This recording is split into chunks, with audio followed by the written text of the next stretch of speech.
जमीयत उलेमाए हिंद के अध्यक्ष महमूद मदनी ने कहा कि वो यूपी में मदरसों के सर्वे का विरोध करेंगे। बिना सरकारी फंडिंग के चलने वाले मदरसों के संचालकों के साथ हुई बैठक के बाद मदनी ने ऐलान किया कि वो इसे रोकने की हर मुमकिन कोशिश करेंगे। सुप्रीम कोर्ट का दरवाजा खटखटाने से भी नहीं चूकेंगे। इसी पर खास रिपोर्ट देखिए।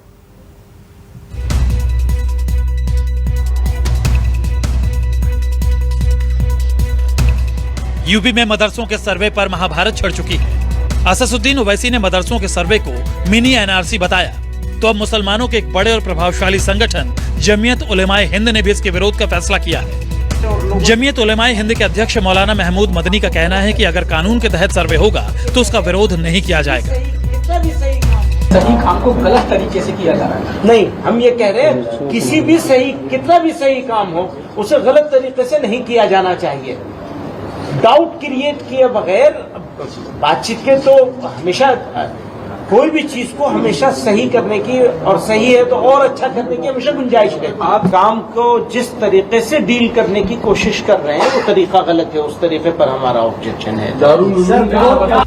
सर्वे पर फैसले के लिए जमीयत ने स्टीयरिंग कमेटी बनाई है। ये कमेटी सर्वे पर आगे की राह तय करेगी। जमीयत उलेमाए हिंद ने मदरसों को अपना हिसाब किताब ठीक करने का फरमान जारी किया है। दिल्ली में हुई जमीयत उलेमाए हिंद की बैठक में मदरसों में सर्वे को लेकर 3 अहम फैसले हुए। सरकार से मिलकर मुस्लिम समाज का पक्ष रखा जाएगा। स्टीयरिंग कमेटी बनेगी जो पूरे मामले को देखेगी। गलत तरीके से सर्वे हुआ तो उसका विरोध किया जाएगा। जमीयत की इस अहम बैठक में वो ऐसे 150 से ज्यादा मदरसों के संचालक शामिल थे जो बिना सरकारी फंडिंग के मदरसा चला रहे हैं।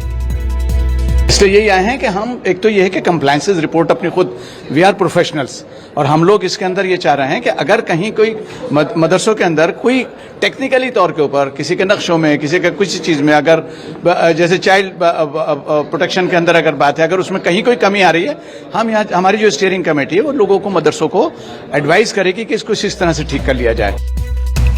जमीयत उलेमाए हिंद के महासचिव नियाज फारूकी ने भी सरकार की मंशा पर सवाल उठाए। सबने एक सुर में कहा कि उन्हें सर्वे से कोई दिक्कत नहीं है, लेकिन वो ये जरूर जानना चाहेंगे कि सरकार इसके जरिए सुधार कैसे करेगी। हालांकि जमीयत उलेमाए हिंद के सदस्य कमाल फारूकी ने मुस्लिम समुदाय से अपील की कि वो सड़कों पर उतरकर मदरसों के सर्वे का विरोध न करें, बल्कि इसमें सरकार की मदद करें।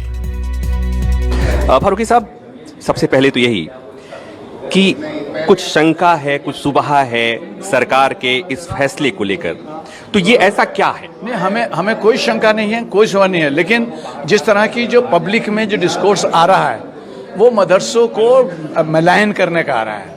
मुझे ऐसा लग रहा है कि आम आदमी आपके पास से जो न्यूज़ जा रही हैं या मसले के गवर्नमेंट उधर, वो ये ऐसा मैसेज जा रहा है कि मदरसों में कुछ दहशतगर्दी हो रही है, नॉन कंप्लायंस हो रही है, हम लॉ को नहीं मानते। हम मसले के इसके ऊपर एजिटेट नहीं कर रहे हैं कि आप कंप्लायंसेस क्यों करवा रहे हैं। हम जरूर कंप्लायंसेस करने के लिए तैयार हैं, लेकिन कंप्लायंस होने से पहले आप हमको फांसी तो मत लगाओ ना। बिल्कुल सही। आप ये तो नहीं कहो ना कि मकसद कि मदरसों में दहशतगर्दी हो रही है। हम कहते हैं अगर दहशतगर्दी हो रही है तो मुल्क का कानून के ऊपर काफी है। AIMIM के अध्यक्ष और हैदराबाद सांसद अससुद्दीन ओवैसी भी मदरसों के सर्वे पर सवाल उठा चुके हैं। ओवैसी का आरोप है कि बीजेपी शासित राज्यों में मदरसों को निशाना बनाया जा रहा है। देखिए, सबसे पहली बात तो ये है कि ये मदरसे जो है वो मदरसा बोर्ड के तहत रिकॉग्नाइज नहीं है। ये प्राइवेट मदरसे हैं जिनको स्टेट गवर्नमेंट या सरकार कुछ एड नहीं देती है, ना उनकी सर्टिफिकेट रिकॉग्नाइज करती है। तो वो अगर खुद अपने मदरसे खोलकर चला रहे हैं, जैसे दारुल उलूम देवबंद है, मुबारकपुर में अशरफिया है, ऐसे कई बड़े बड़े मदरसे हैं, डिफरेंट स्कूल्स ऑफ, जिनका ना सरकार से कुछ लेना देना है, ना सरकार उनको कुछ फंडिंग करती है। हाँ, जो मदरसा बोर्ड के तरह रिकॉग्नाइज्ड है वो सरकार से, उसका ताल्लुक है गवर्नमेंट से। आप सर्वे क्यों करना चाह रहे हैं? आपको इससे लेना देना क्या है? क्या आप उनकी तनख्वाह दे रहे हैं? जो मदरसा बोर्ड के तहत मदरसे हैं उनकी तनख्वाह तो आप दे नहीं रहे हैं पिछले 4 साल से। ये मदरसे प्राइवेट मदरसे हैं, अनएडेड मदरसे हैं, और आर्टिकल 30 के तहत इसको कायम किया गया है। तो स्टेट गवर्नमेंट क्यों सर्वे करा रही है? आपको लेना देना क्या है? अब आप एक ऑर्डर जारी कर दीजिए ना कि अब आप मुसलमान मत रहिए, आप कुरान मत पढ़िए। उत्तर प्रदेश में गैर मान्यता प्राप्त मदरसों का सर्वे होगा और उसके बाद रिपोर्ट प्रशासन को सौंपी जाएगी। योगी सरकार के ऐलान के मुताबिक सर्वे टीम में SDM, BSA और जिला अल्पसंख्यक अधिकारी शामिल रहेंगे। टीम अपने सर्वे के बाद रिपोर्ट प्रशासन को सौंपेगी और SDM या अपर जिला अधिकारी से मिले रिपोर्ट का निरीक्षण करने के बाद ही जिलाधिकारी रिपोर्ट को आगे शासन के पास भेजेंगे। जमीयत उलेमाए हिंद ने all India Muslim personal law board के यूपी में गैर मान्यता प्राप्त मदरसों और पाठ्यक्रम के सरकारी सर्वे पर सवाल उठाने के एक दिन बाद ये बैठक की है। प्रभाकर मिश्रा, दिल्ली, न्यूज़ 24। तो सुना आपने। इधर ग्वालियर में पूर्व मंत्री जयवर्धन सिंह के बयान पर मंत्री भारत सिंह कुशवाहा ने पलटवार किया। भारत सिंह कुशवाहा ने कहा कि बीजेपी के अंदर गुट के लिए कोई जगह नहीं। कांग्रेस पार्टी के लोग जो कह रहे हैं वो अपनी पार्टी की पीड़ा का संकेत दूसरों की तरफ दे रहे हैं। कह रहे वो अपनी पीड़ा की बया, अपनी परेशानी दूसरों की तरफ इंगित कर रहे हैं। सबसे बड़ी परेशानी अगर कांग्रेस के अंदर है तो नेतृत्व की है, क्योंकि एक दूसरे के नेतृत्व में कांग्रेस के लोग जिस तरह आप देख रहे हैं देश में प्रदेश में एक दूसरे पे आरोप लगा रहे हैं, और मैं दावे के साथ कह सकता हूं आरोप प्रत्यारोप में इनका ऐसे ही समय निकलेगा। इधर विश्व प्रसिद्ध अनूपपुर के प्राचीन गणेश प्रतिमा के दर्शन के लिए श्रद्धालुओं का तांता लगा रहा। बता दें कि धरती से प्रकट हुई ये गणेश प्रतिमा तब से अब तक प्रतिवर्ष चावल के आकार में लगातार बढ़ रही है। बता दें कि माना यह जाता है कि यह विश्व की सबसे बड़ी 6 फीट 11 इंच की गणेश मूर्ति है। इस गणेश प्रतिमा की खासियत यह है कि इसके सामने कोई भी खड़ा हो तो उसे यह अपने से बड़ी दिखाई देती है और हटने के बाद छोटी।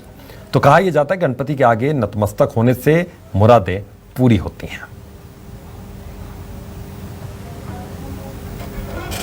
हम पहुंच चुके हैं भगवान गणेश जी के मंदिर पे।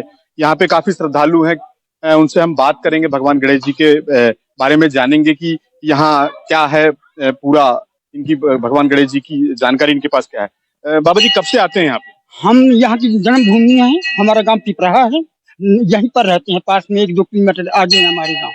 पहले यहाँ एक बैरागी का बाबा रहते थे, तो ये पड़ा था जब हम छोटे छोटे थे, तो ये पड़ा था। उस बाबा ने आकर किसी को फिर खड़े किए। हाँ, उसके बाद में फिर फक्कड़ बाबा आया।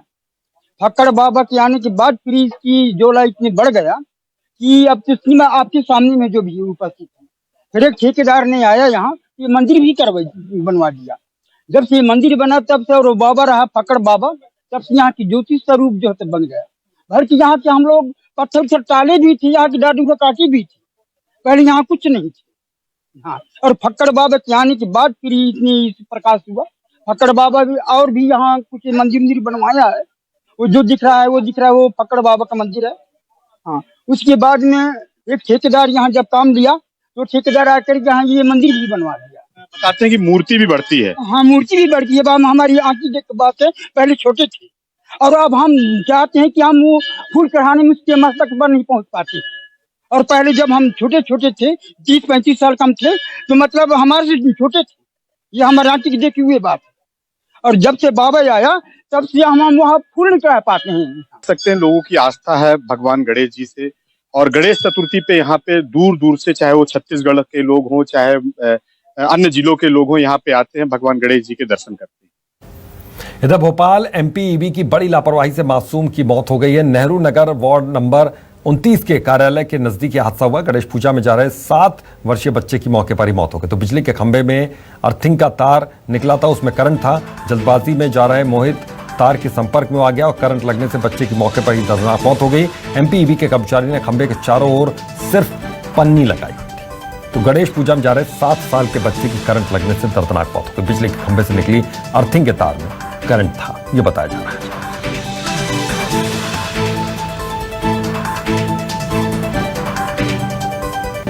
करंट लगने से बच्चे की जान जाने के बाद हड़कंप मच गया, मातम पसर गया मोहल्ले में। हालांकि इस पूरे मामले में कार्रवाई की मांग की जा रही है। एमपीईबी की बड़ी लापरवाही से मासूम की मौत यहां पर हो गई। तो नेहरू नगर वार्ड नंबर 29 का ये पूरा मामला, गणेश पूजा में जा रहे 7 वर्षीय बच्चे की मौके पर ही दर्दनाक मौत हो गई।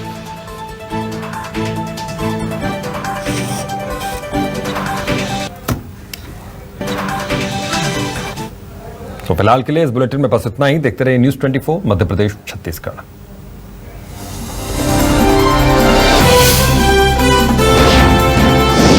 न्यूज़ 24 मध्य प्रदेश छत्तीसगढ़, आपकी बात सच के साथ।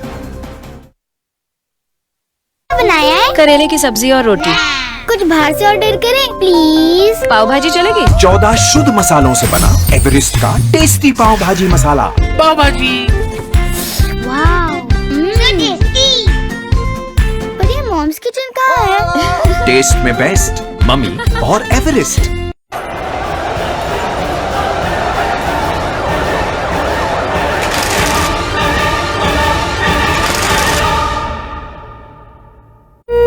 उत्कृष्टं शुद्धं उत्तमं सुगन्धिं प्रियं केसरम् सुगन्धिं एवरेस्ट केसरम् देवं चरणं समर्पयामि देवं चरणं समर्पयामि। एवरेस्ट शुद्ध केसर। सालों बाद आए छोटे। रवि भैया प्रणाम। खुश रहो। कुछ बड़ा जो करना था भैया, सब झोंक दिए भैया।